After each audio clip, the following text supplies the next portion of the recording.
Morning. In the 8 brocades, one of the things that we can do is utilize the first 3 in particular on developing certain aspects of the spine and how we utilize our spine. So for this moment here, we're going to look at the 2nd brocade. Now, I'm not going to get into how we get into it or any of that, but we're sitting in a horse stance, not necessarily a wide one. And we're going to turn the body 45 degrees, inhaling, turn again 45 degrees, inhaling, and then exhaling to make this posture. Now, if my mind is in my hands, then my hand will pull my shoulder out of my hip and will defect my posture. And will also cause a lot of other defects without getting into too much complexity right now. What's important is how do we turn effectively. So we'll just look at this position here. When I do that, I don't just turn my body by closing this quad or weight shifting. I want to stay center because I don't want to put momentum on my spine. Momentum has amplitude as well as direction, and it can be added to easily in push hands or in anything else. When you have a momentum, you can add to the momentum. When you have stillness, it tends to have a reflective quality or passively defensive quality. But it also, a fine machine is going to have stillness in its axis. It's not going, the axis isn't going to precess or wobble like this, like a person's spine might do naturally. Instead, it's going to just turn in place and try to keep fixed at the top and the bottom and have a stillness within it in that while it's rotating, it's not moving forward, back, left, right.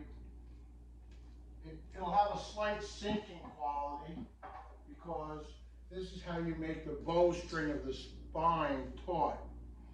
When the string is taut, then vibrations can go through it and waves.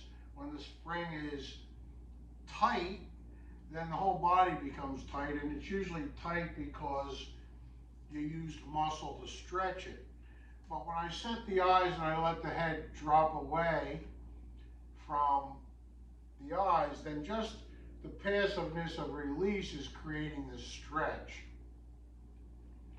Now when I turn, if I release in my inguinal crease where the hip bone goes into its joint, in the quad, we call it in Chinese, if I just release both quad, like I'll sit down more. So I have to have the intention of turning one way, left or right, as I release, and letting the body drop and like screw into place. And it has a quality much like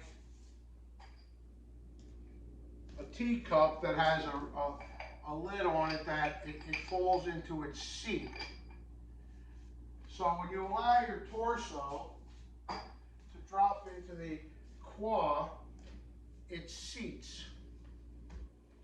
So when I'm standing like this, instead of reaching out with my arm and what have you, I just drop into the crease. So I release.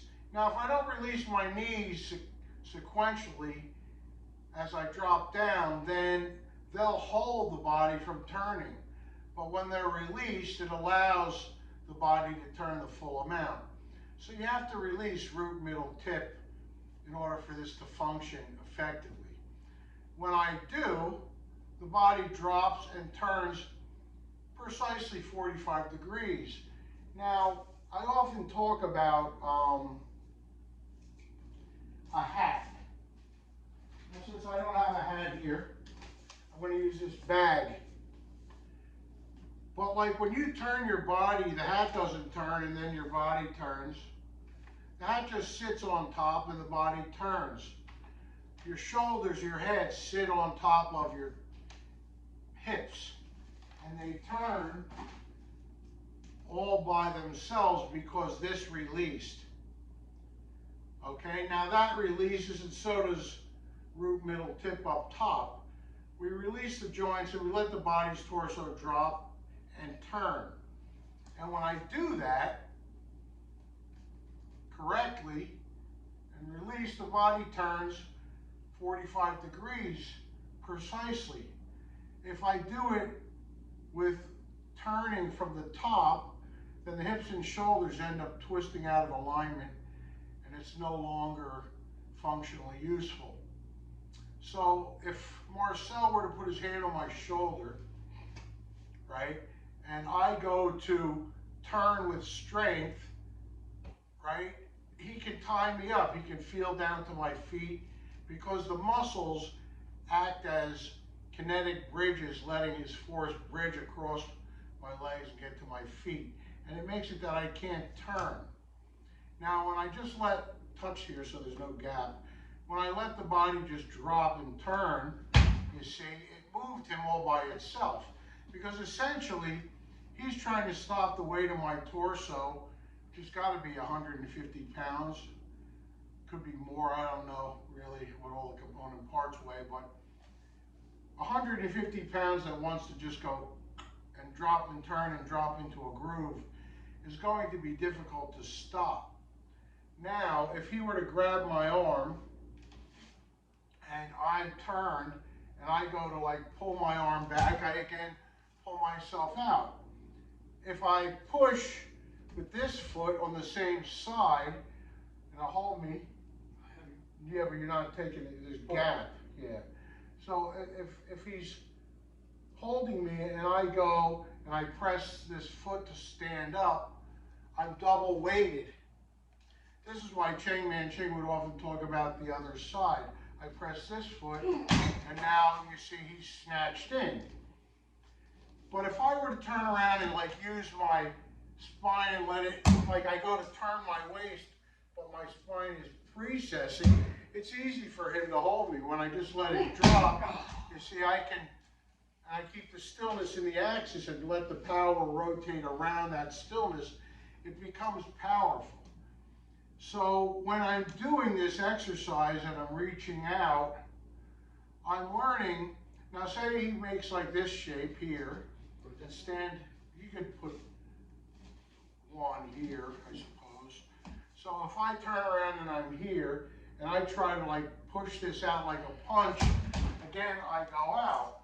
If I turn around and I drop into here and I press that foot, it blasts him away, you see, because Jin is being used to cause the movement. Now, we could talk a little bit more about this, and we will in the future, but I just wanted to make a short video to show you that every time I do the 8 brocades, and I do this,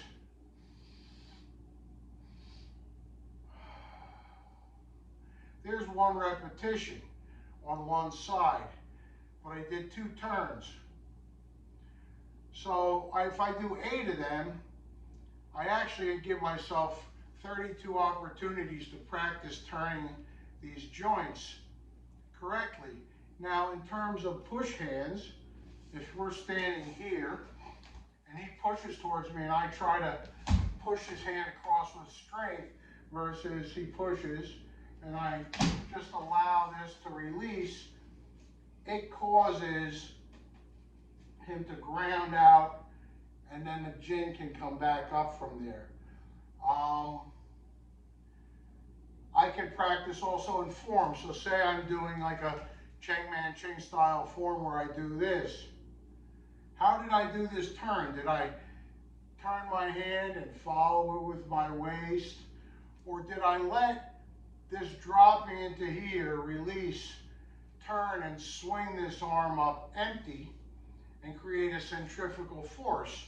So again, if he's pushing towards me and I try to like turn him out, he gets through to my legs. If he pushes and I turn and release, he gets bounced out because he can't bridge these gaps when they're open and loose.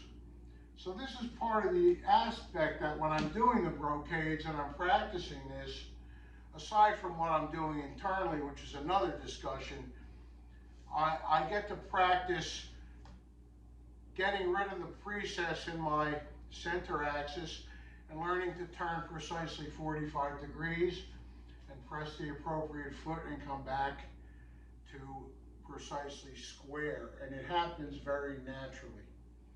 So I hope you enjoy and explore these things and add them to your practice. And then you start to move all through your form via these releases.